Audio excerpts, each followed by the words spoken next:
नमस्कार, India post news में आपका स्वागत है।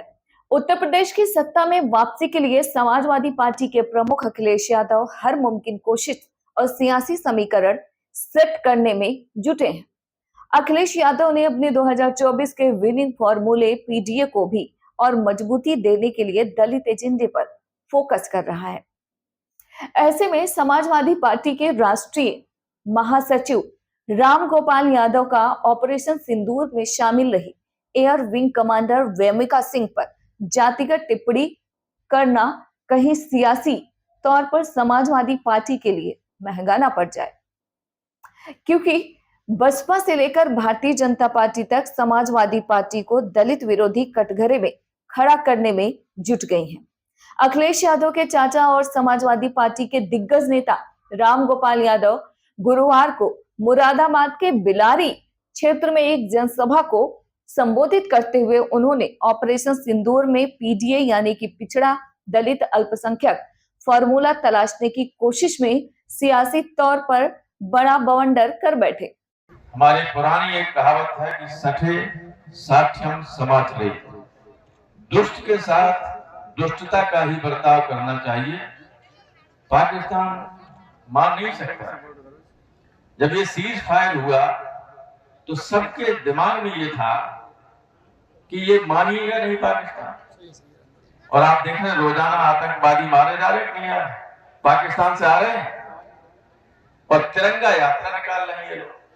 ये तो केवल चुनाव के लिए सब कुछ करते हैं, केवल चुनाव के लिए। भाई इसमें तिरंगा यात्रा की क्या जरूरत है? और जरूरत है तो सारे देश को विश्वास में लेके कीजिए, सारी पॉलिटिकल पार्टी को विश्वास में लेके कीजिए। ये कोई वहां जो लड़ रहे थे लोग, वो बीजेपी के लोग थे। एक हमारे लेफ्टिनेंट कर्नल कुरैशी को इनके मंत्री ने गाली तक दी। हाई कोर्ट ने एफआईआर करने का आदेश कराया, हाई कोर्ट। लेकिन दिव्या सिंह के बारे में इन्हें मालूम नहीं था कि वो कौन है।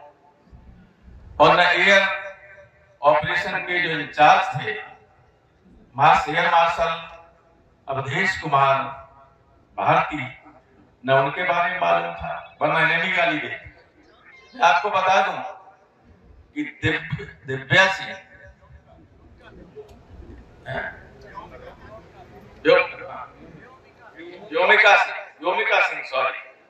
व्योमिका सिंह हरियाणा की जाकर जमात और एयर मार्शल भारती पूर्णिया के यादव हैं। तो तीनों तो पीडीए के थे। एक को मुसलमान समझ के गाली दी, एक को राजपूत समझ के कुछ नहीं किया और भारती के बारे में जानकारी नहीं थी। और जब पेपर में आ गया तब ये सोचने को विवश है कि अब क्या करें। तो मानसिकता जब खराब होती है तो सेना की उपलब्धियों के बजाय लोग अपनी उपलब्धियां बताने लगते हैं। जी हाँ, आपको बता दें कि राम गोपाल यादव ने विंग कमांडर वेमिका सिंह को जाटो बताते के साथ साथ चमार कहकर भी संबोधित किया। आपको बता दें कि राम गोपाल यादव ने कहा कि सोफिया कुरैशी मुस्लिम है। Air wing commander Vyomika Singh Haryana की जाटो यानी कि चमार से हैं और air marshal A K. Bharti Bihar के पूर्णिया के यादव हैं। इस तरीके का बयान अखिलेश यादव के चाचा ने दिया। कर्नल सोफिया कुरैशी का जिक्र करते हुए उन्होंने कहा कि मध्य प्रदेश के मंत्री विजय शाह ने उनकी मुस्लिम पहचान के चलते गाली दी, लेकिन वेमिका सिंह को राजपूत समझकर कुछ नहीं कहा। अगर उनको पता होता कि वेमिका सिंह की कौन सी जाति है तो शायद कुछ बोल जाते। यह युद्ध एक मुसलमान, एक दलित और एक यादव ने लड़ा। इस तरह से ऑपरेशन सिंदूर पीडीए की जीत है। ऐसे में भारतीय जनता पार्टी किस आधार पर इसका श्रेय ले रही है और तिरंगा यात्रा निकालकर राजनीतिक लाभ उठाने की कोशिश कर रही है। समाजवादी पार्टी के महासचिव राम गोपाल यादव ने यह भी कहा कि वेमिका सिंह को हरियाणा की जाटो और चमार कहकर संबोधित करना सपा की सियासी टेंशन बढ़ा सकती है। ऐसा हम क्यों कह रहे हैं, चलिए जानते हैं। दरअसल दलित समुदाय का अपमान मानते हुए मुरादाबाद के थाना सिविल लाइंस में उनके खिलाफ मुकदमा दर्ज कराने की तहरीर दी गई है। देशद्रोह और SC/ST एक्ट के तहत मुकदमा दर्ज करने की बात की गई है। इसके अलावा भारतीय जनता पार्टी ने राम गोपाल यादव के बयान को लेकर सियासी मोर्चा भी समाजवादी पार्टी के लेकर खोल दिया है। सपा पर आक्रामक हो गई है भारतीय जनता पार्टी और बहुजन समाज पार्टी। सपा महासचिव राम गोपाल यादव के विंग कमांडर वेमिका सिंह पर जाति सूचक टिप्पणी और इसके साथ ही जिस तरीके से उन्होंने बयान दिया है उसको लेकर बीजेपी के नेता उप मुख्यमंत्री ब्रजेश पाठक ने कहा कि जाति के आधार पर विंग कमांडर वेमिका सिंह का अपमान कर समाजवादी पार्टी ने नीच मानसिकता और महिला विरोधी सोच उजागर होती है। जातीय आधार पर लोगों को बांटना समाजवादी पार्टी की पुरानी आदत रही है। सुनिए क्या कुछ कहा ब्रजेश पाठक ने। कल समाजवादी पार्टी के एक नेता ने जिस ढंग से दलित समाज की बेटी का अपमान किया है, भारत माता की बेटी का अपमान किया है, भारत की नारी शक्ति का अपमान किया है, समाजवादी पार्टी के मुखिया अखिलेश यादव जी की अभी तक मुंह बंद है। उनको जवाब देना चाहिए कि उनका स्टैंड क्या है, समाजवादी पार्टी का इस पर क्या कहना है। दलित समाज की बेटी को जाति सूचक शब्दों से पुकारना, इस्तेमाल करना, ये कहां तक उचित है। समाजवादी पार्टी हमेशा समाज में जातीयता की भावना फैला करके समाज में जाति उन्माद फैलाना चाहती है। समाजवादी पार्टी को जवाब देना चाहिए और देश की जनता से माफी मांगनी चाहिए। आज तक अभी तक उनका कोई जवाब इस पर नहीं आया है। अब चलिए आपको सुनवाते हैं कि उत्तर प्रदेश के उप मुख्यमंत्री केशव प्रसाद मौर्य ने राम गोपाल यादव और समाजवादी पार्टी को क्या कुछ कहा है। जब श्री अखिलेश यादव जो इस समय समाजवादी पार्टी के अध्यक्ष हैं, मुख्यमंत्री थे, तो इन्होंने उन आतंकवादियों के ऊपर से मुकदमा वापस लिया था जिन्हें बाद में माननीय उच्च न्यायालय ने मना कर दिया और उस पर लंबे समय तक जब माननीय न्यायालय के समक्ष मुकदमा चला तो उसमें कई को फांसी और कई को उम्र कैद की सजा हुई। समाजवादी पार्टी आतंकवादियों की समर्थक पार्टी है। इनका जो ढोंग है वह उजागर हुआ। हमको जो विंग कमांडर वेमिका सिंह जी हैं और जो दूसरी प्रवक्ता कर्नल सोफिया कुरैशी जी हैं, उन दोनों के नेतृत्व पे एक तरह से महिला सशक्तिकरण का जो प्रधानमंत्री श्री नरेंद्र मोदी जी का प्रयास है उस पर गर्व है। समाजवादी पार्टी ओछी राजनीति करती, घटिया राजनीति करती, उसकी सोच सदा से दलित विरोधी रही है, सदा से आतंकवादी परस्त रही है, सदा से मुस्लिम तुष्टीकरण की राजनीति करने वाली रही है। लेकिन समाजवादी पार्टी का असली चेहरा देश की जनता के सामने, उत्तर प्रदेश की जनता के सामने आ चुका है। सर, राम गोपाल यादव ने एक ट्वीट किया है, उसमें उन्होंने कहा है कि उत्तर प्रदेश में जहां पर जाति धर्म देख करके कार्रवाइयां की जाती हैं, वहां के लोग ऐसी बातों को लेकर के सवाल उठा रहे हैं, प्रदेश सरकार पर निशाना साधा है। ये काम समाजवादी पार्टी की सरकार के समय होता था। जब समाजवादी पार्टी की सरकार होती थी तो विशेष तौर से हिंदू त्योहारों के समय बिजली गायब हो जाती थी। हिंदू धर्म यात्रा जो चलती थी, तीर्थ यात्रा जो चलती थी, चाहे वह कांवरियों की यात्रा हो, चाहे रामनवमी की यात्रा हो, चाहे दुर्गा नवरात्रि की पूजा का हो, ऐसे समय उसमें व्यवधान डालने का काम किया जाता था, चाहे होली हो चाहे दिवाली हो। लेकिन जिस प्रकार से खुलेआम समाजवादी पार्टी के समय में जो विशेष तौर से उत्तर प्रदेश दंगों की आग में झुलसा है, उस दंगे की आग में झुलसने का कारण समाजवादी पार्टी की मुस्लिम तुष्टीकरण की घटिया और घिनौनी हिंदू विरोधी राजनीति का परिणाम है। सर, कांग्रेस ने ऑपरेशन सिंदूर पर सवाल उठाए। उन्होंने कहा है कि 3-4 जहाजों को भेज करके वापस लौटाया गया। उन्हें ऑपरेशन सिंदूर पर संशय नजर आ रहा है। कर्नाटका के विधायक हैं। इस देश की जनता को कांग्रेस पर ही संशय है, कांग्रेस के नेतृत्व पर संशय है।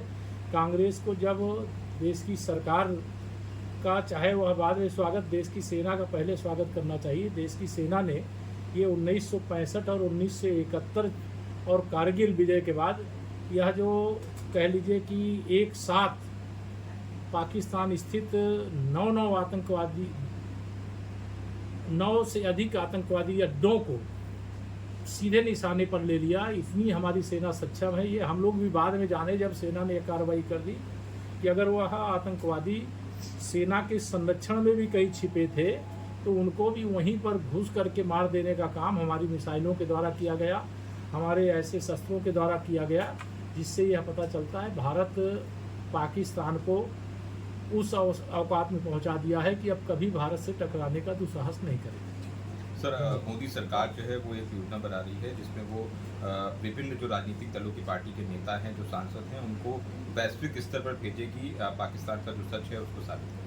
ये अच्छी बात है। देखिए, माननीय प्रधानमंत्री जी सदा चाहते हैं कि जो देश की यह बहुत बड़ी उपलब्धि है, जब एक तरह से भारत के खिलाफ चीन भी लड़ रहा था, टर्की भी लड़ रहा था, एक और कौन अजरबैजान है वह भी लड़ रहा था, पाकिस्तान तो लड़ ही रहा था, एक तरह से 4 देश संयुक्त रूप से मिलकर के लड़ रहे थे। ऐसे समय में भी हमारी सेना ने संयम के साथ उनके सारे जितने भी शस्त्र के साधन थे उनको तहस नहस कर दिया, और तहस नहस करने के बाद भारत का तिरंगा, भारत का मान सम्मान दुनिया में बढ़ा देने का काम किया। और देश के माननीय सांसदों को अगर यहाँ भेजने का काम किया जाता है और माननीय प्रधानमंत्री जी ने ऐसा कोई निर्णय लिया है, अभी मुझे मालूम नहीं है, आपके सवाल के जवाब में कह रहा हूँ, तो निश्चित तौर से उसके पीछे एक ही उद्देश्य है कि दुनिया पाकिस्तान के काले कारनामों को जाने, पाकिस्तान के साथ जो भी देश लगे उनके बारे में जाने, और भारत वसुधैव कुटुंबकम की जो भावना रखता है, हम किसी को छेड़ेंगे नहीं, कोई छेड़ेगा तो उसको छोड़ेंगे भी नहीं।